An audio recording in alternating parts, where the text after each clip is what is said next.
What type of monster could hide an 8-year-old girl in a suitcase and then call emergency services just hours later to report the exact same suitcase as being stolen? In 2009, a massive manhunt took place across a small California town, seeking second grader Sandra Cantu.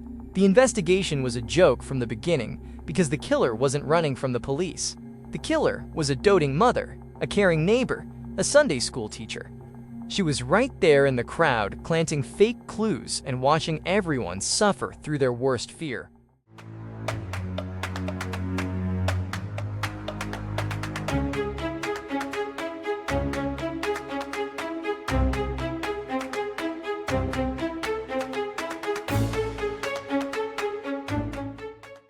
What were you doing, Melissa?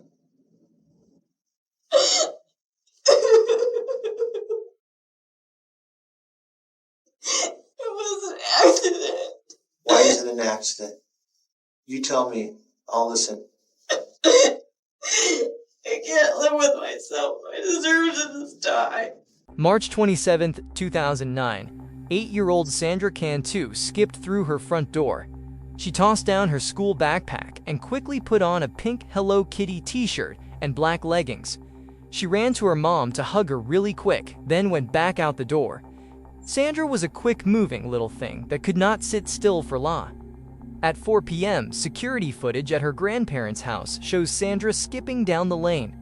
She takes herself across the street to the front of the house, then something to the left of the screen catches her attention. She walked very directly down the lane toward the exit. Sandra never returns to the screen again. Hours later, as evening was settling in, Maria sent her teenage son to go get his sister to come home for dinner. Her oldest sister, Miranda, comes back into the home immediately, but not Sandra. Her son, Thomas, searched for her on the streets for 20 minutes, thinking he was playing a game of hide and seek with her, but finds nothing. Maria became extremely anxious. Maria and her oldest daughter, Simone, drive their car through the small laneways, looking and screaming to neighbors for help and asking if they have seen Sandra, who wore the pink t-shirt. The lane was barren. No one had seen her in hours. At 7:30 p.m., Maria calls emergency services and reports her 8-year-old daughter missing. Tracy, please, do you have an emergency or can you please hold? Well, I have a missing daughter. Okay, how old is she? She's 8. She told me she was going over to this one girl to play, and she hasn't been home. The Tracy police had turned the trailer park into a cordoned-off grid by morning. The FBI's Child Abduction Rapid Deployment Team had established command centers by the 48-hour mark. In addition to the overwhelming number of law enforcement officers, there were hundreds of concerned townspeople combing through the surrounding dirt roads and desolate fields. Dogs were brought in immediately. The animals led Sandra's path down the neighborhood lane and lost the scent abruptly at the main road. Her disappearance at that precise spot strongly suggested she'd been placed in a vehicle. Investigators worked tirelessly through the weekend, chasing more than 1,000 tips and conducting 250 direct interviews. Investigators rigorously screened persons of interest in order to eliminate them. Among those were an old man who appeared to be casing the neighborhood, and an initially suspected father and son. They went with the flow of the information they received, following every possible lead, until each trail died a definitive death. In the growing hysteria and pervasive news presence, an unusually vocal Melissa Huckabee, a 28-year-old neighbor and resident of the trailer across the street from the Cantuses, drew the town's attention. The same day Sandra disappeared, she reported a theft. Someone had taken a big black Eddie Bauer suitcase from her driveway. She interviewed with news stations, complaining on camera about her missing suitcase, and then texted Maria a detailed report about her missing property, while the mother was still searching for her daughter. So do you believe your missing suitcase was the same suitcase that Sandra was found in? I do not know. The suitcase that I've seen, from what I can see on TV, it does not look like my suitcase. The police have not disclosed any information as to whether or not it is my suitcase. I know they are in the process of getting pictures of suitcases, my specific suitcase, so that I can let them know whether or not this specific suitcase is mine.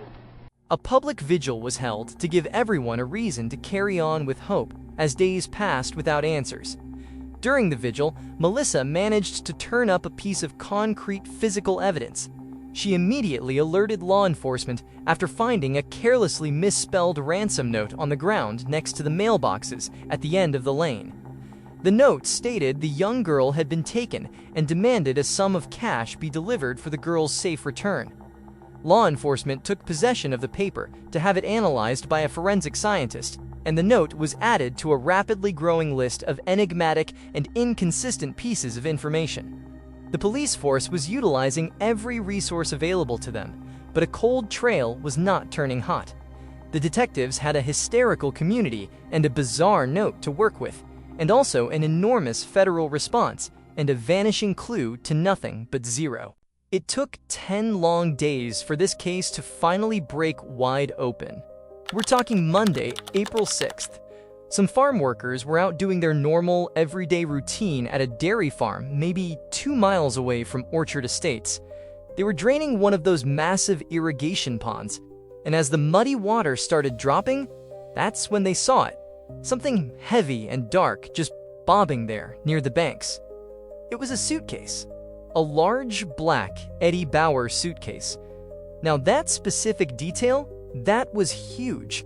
See, Melissa Huckabee had been loudly telling anyone who'd listen that her Eddie Bauer luggage, that exact style, had been stolen the very same afternoon Sandra went missing. Someone had tied the thing shut with a piece of rope. Local cops and FBI experts rushed the scene, taped everything off, and very carefully unzipped it. It was a small suitcase, and it's just heartbreaking to think about. Her killer had placed her inside that confined space. She was still wearing the same pink Hello Kitty shirt and those black leggings she had on when she left school that day. Just like that, the rescue mission was over. It was an official murder case now. And because this story was blowing up everywhere, a judge actually locked away the autopsy report to keep the upcoming trial from being compromised. But the main details? They were brutal. The coroner said she was murdered by a lack of air. Specifically, she was choked to death by hand. And based on the timing, Sandra was killed just hours after she vanished. All those people searching for 10 days, they were really just looking for a body the whole time. But then the drug test results came back, and it got even more terrifying. They found traces of alprazolam in her system. Most of us know that as Xanax. Someone had actually drugged this little girl before they took her life. Finding a heavy adult drug like that changed everything for the detectives. They knew they weren't looking for some random drifter or a stranger passing through. No, they needed to find someone who had a prescription bottle sitting right there in their bathroom cabinet. They started pulling pharmacy records and going door to door, and that is when the biggest piece of the puzzle finally clicked. A neighbor near that dairy farm remembered seeing something weird on March 27th, a two-toned purple SUV just sitting there, idling, right by the pond. So police took that car description and went straight to the security footage at the Orchard Estates exit. They're watching the tapes, frame by frame, matching the times to the witness story. And there it is. A two-toned purple SUV driving out of the trailer park right after Sandra was last seen skipping down the street. They ran the plates, and get this, it belonged to the trailer parked directly across from the Cantu family. The owner was Melissa Huckabee. That name, it changed the entire vibe at the police station. They weren't hunting a monster in the shadows anymore. Melissa was a regular part of daily life. She was a Sunday school teacher, for crying out loud. Her grandfather was a well-known local pastor, and her own daughter was one of Sandra's best friends. She played the trusted neighbor part so well, she was basically invisible to the police at first. But now, all that weird behavior from the last 10 days made total, terrifying sense. Those angry news interviews where she complained about her stolen suitcase, total cover story. She used her own bag to hide the body. And that ransom note she miraculously found near the mailboxes? A complete fake to mess with the FBI. She used her reputation as a concerned neighbor to stay close to the investigation, literally watching the police work while she hid in plain sight. The clues were all pointing at her, but the cops still didn't get why. To find a motive, they started digging into Melissa's past, pulling police logs from the weeks right before the murder. And it turns out, Sandra's death wasn't a one-off. They found a report from Melissa's ex-boyfriend. He said he went over to her place and she offered him a drink. A few minutes later, he's totally disoriented, loses control of his muscles, and just collapses. Tests later proved she'd slipped him a heavy sedative. The police wrote it down, but because they couldn't prove she handed it to him, the case went nowhere. Then, weeks before Sandra went missing, it happened again, but with a child. Melissa took a 7-year-old neighbor to a park without asking. When the girl got home, she was dangerously sluggish, tripping over her feet and slurring her words. Her parents were terrified and rushed her to the ER. The doctors ran a drug test, and there it was. Benzodiazepines, the exact same class of drugs they later found in Sandra. The parents told the police flat out, the Sunday school teacher did this, but because of her good girl reputation, it acted like a shield. Without an eyewitness seeing the poisoning, the lawyers didn't think they could make charges stick, so she was let go. She walked right back to her trailer. That lack of action created a deadly window. When you look at the timeline now, it's horrifying. You see a predator testing the limits. She successfully drugged a grown man. She drugged a child and got away with it. By that final Friday in March, this trusted neighbor was fully ready to take the next fatal step. Armed with a terrifying psychological profile and that purple SUV on camera, investigators moved aggressively to tear down Melissa's facade. They got immediate authorization for a wiretap on her phone, monitoring her calls around the clock. And it didn't take long to hear something suspicious. Melissa was caught red-handed, actively trying to manipulate her own family members. She was pressuring them to lie, to align their stories with her fake timeline about that stolen suitcase. Those intercepted calls were the final straw. Police launched a full-scale tactical raid on her trailer inside Orchard Estates. As crime scene techs started pulling her life apart, they found the smoking gun in her bathroom, a prescription bottle of alprazolam with Melissa's name printed right on the label. This was the definitive link to the drug found in Sandra's system. But the search didn't stop there. Investigators noticed something odd about the window blinds. A specific section of the cord had been cut and was missing. When forensics prepared it to that heavy string used to tie that suitcase shut at the pond, it was an exact match. The material, the thickness, the weave, it all came from Melissa's home. They also grabbed a standard writing pad from her belongings. Now, this is fascinating. Forensic experts looked at the paper and compared it to that found ransom note. Not only did the handwriting habits match, but they actually found the physical indentations of the ransom message pressed into the blank pages underneath. It was undeniable proof that Melissa was the one who wrote that cruel decoy note. Yet, the most damning piece of evidence wasn't even in her house. Because Melissa was a Sunday school teacher, she had keys and alarm codes for the Clover Road Baptist Church. Investigators secured a second warrant and swept the building. Classrooms, offices, storage areas, and there, hidden under ordinary church supplies, they made a horrific discovery. They found a heavy wooden kitchen rolling pin. It was stained with a dark, reddish substance dried deep into the wood. The lab rushed the results, and the biological match was flawless. It was Sandra Cantu's DNA. The church, a place that was supposed to be a sanctuary for children, had served as the site of the ultimate betrayal. Law enforcement now had it all: the weapon, the sedatives, the vehicle, and the handwritten lies. That mountain of evidence was now inescapable. On Friday, April 10th, Exactly 2 weeks after Sandra vanished, detectives brought Melissa Huckabee into a sterile, windowless interview room at the Tracy Police Department. The detectives played it smart here. They didn't just slam the evidence on the table right away. Instead, they let Melissa talk.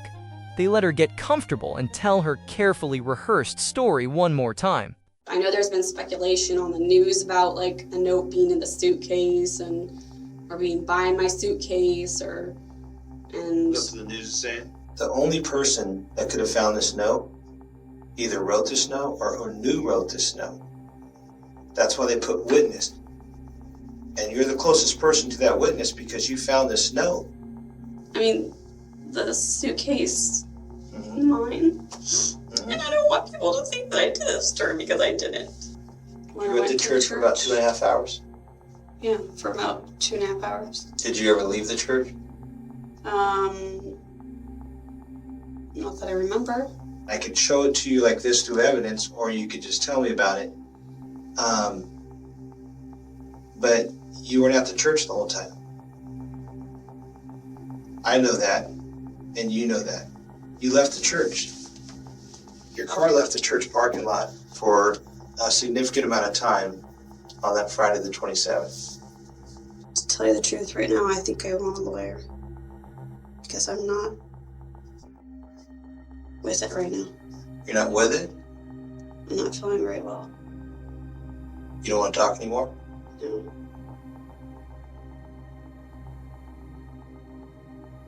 You know, we're not going to talk anymore because you want a lawyer, but I'll tell you this. We can't make any of this up. Okay? No.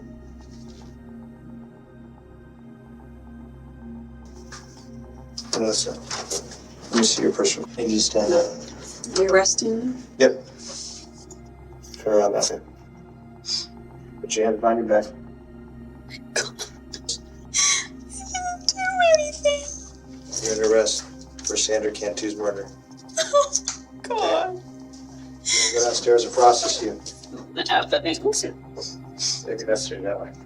We're not playing a game, are we? No, I Okay. just, All I right. didn't murder her. I don't know why. I think I did, and I wanted. I'd Hold rather. on. Don't talk yet. We're going to talk to you. Hold on. Tell you the truth, right now, I think I want a lawyer. I tried to wake her up, and I tried to shake her, and I tried to put water on her, and she wouldn't wake up. Listen, I need you to tell me about what happened when you and Sandra were over at the church. I was in church with Sandra. I want you to show me or prove to me that I did it because I didn't do it.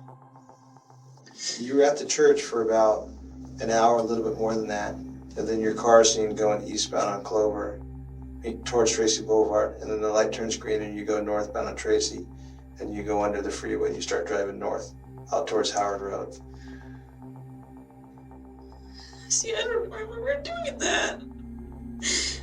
Are you positive? I'm really positive. I'm serious. And that's what you're basing me murdering her on? No, there's more. You don't remember driving your car? No, I don't. So you just... I do, I have blackouts. 2 people saw your car stopped on Whitehall Road. They saw you come from out of the bushes on Whitehall Road, and someone asked you what? When I was okay, and I said I was going to the bathroom. What were you doing, Melissa?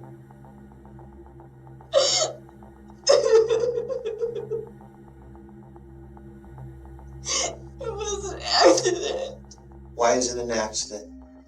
You tell me. I'll listen. I can't live with myself. I deserve to just die.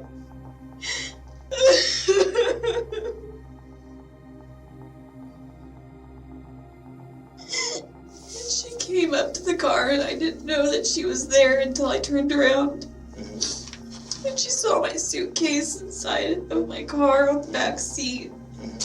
She likes to hide and play hide and go seek. And she hid inside of there and I didn't know. And I had to go get my keys and my cell phone in the house because I couldn't find them. And then when I came out 15 minutes later, she wasn't there. Sandra wasn't there. Sandra wasn't outside? She wasn't outside. Where was she? I didn't know. I went in the church. I was there. And then when I came outside, I looked at my suitcase. I went to take it out and it was heavy. And she was in there. And she wasn't breathing or anything. What did she look like? She looked pale.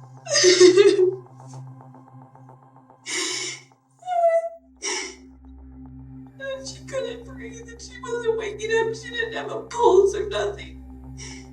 Did you take her out of the suitcase? I just How'd you get her out the mouth? I took her out. And what did you do? I tried to wake her up and I tried to shake her and I tried to put water on her and she wouldn't wake up. I put it near the water. I didn't put it in the water though. I put it on the side. And then I saw somebody stop and I hurried and I walked away and I just told him I was going to the bathroom. I deserve to die. No, you don't. You're telling the truth. Tell me about the cloth that we found on her when we opened the suitcase. The cloth? When we found Sandra, we opened the suitcase. She was in there. You remember Was there a rag? Yeah. That's what I was trying to wipe her face with water. Are you sure? Yes. Why was it tied in a knot in a circle, like to go over her mouth? No, I didn't do that. I swear. How could someone die and not have any really visible marks? Stop breathing in a year. And how do you stop someone from breathing air? Suffocating them? Or what if you smothered them? Oh, that's another one. I didn't do that, I promise you. Melissa, did you give her any of your medication? No. Are you sure? Yes. I had gotten the cup of water and put a whole bunch of my pills in it and tried to make them dissolve. And then I took a drink and I spit it because it was disgusting tasting. And then I drank it. Where'd you spit it at? It landed on her. Landed on her? Yeah. Where at? I don't know, like on inside the suitcase. What did you tell me you thought might have happened to her? She was molested or something. She was. I never molested her. I'm telling you the God's honest truth that she was not molested. She was too. We got our evidence back. She was molested. But she wasn't molested by a guy. We have expert doctors examine her. They can tell us exactly what happened. And I think that part was staged. I didn't do that, I promise you. You can give me a lie detector test right now. When you leave here and I leave here tonight, I won't see you again until we go to court. Okay? What am I going to be charged with? What are you going to be charged with? What do you think you should be charged with? I don't think I should be charged with murdering her. We found an article on one of the computers. It was about a 4-year-old girl that was molested by her grandfather and put in a suitcase in Israel. And she was found in a body of water 2 weeks later. I can get you the article. We printed it out. But it was kind of weird. It was kind of similar to this case. Who assaulted her? I don't know. Someone did. I'm not making this up. I'm not trying to make this any worse than it is. Oh, I know. Someone assaulted her. Put your palms together. The interview concluded without a confession. A few hours later, while still appearing to cooperate, Melissa asked to go to her car for a laptop. At 11:55 p.m., as she reached for the vehicle, police placed Melissa Huckabee under arrest for the kidnapping and murder of Sandra Cantu. The next morning, the news of Melissa's arrest spread through Tracy fast. The suspense of the last 2 weeks was finally over, but it was replaced by a lot of sadness. Finding out the killer was a neighbor, someone who lived right there in the park, really messed with people's sense of safety.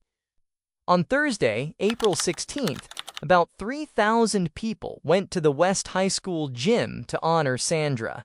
Most people wore pink to show support for Maria and the rest of the Cantu family. While the town was mourning, the legal side of things moved quickly.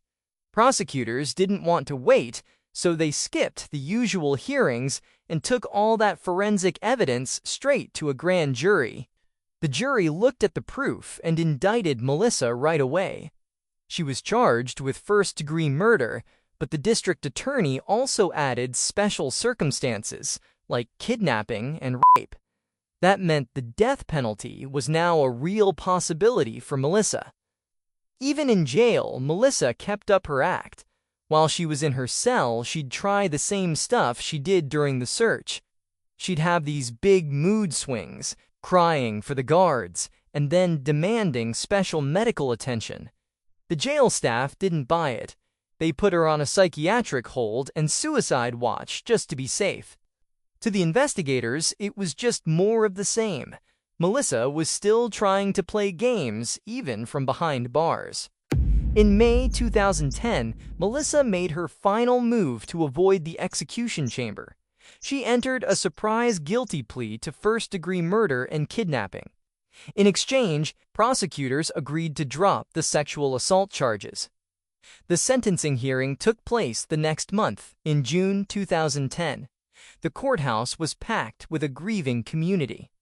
Sandra's father, Daniel Cantu, stood before the judge and delivered an absolutely crushing statement. He spoke directly to the woman who had shattered his world, describing the immeasurable pain of losing his youngest daughter to someone they had trusted.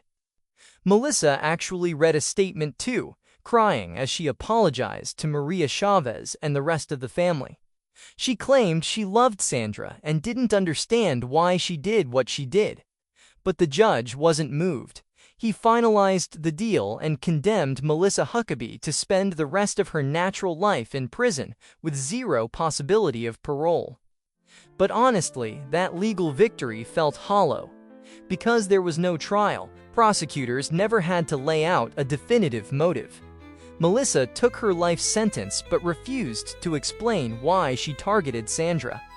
While some psychologists pointed to her history of mental health struggles and a possible need for attention, we may never know the real reason.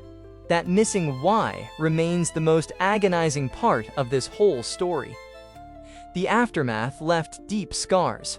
The trauma of living across from where Melissa lived was just too much to bear. Maria eventually moved the family away from Orchard Estates, finally escaping the place where she last saw her daughter skipping toward her front door. While the legal chapter closed in silence, the city of Tracy refused to let this crime define Sandra's legacy. A nearby park now holds a special tribute, a brightly colored playhouse known as Sandra's Cottage.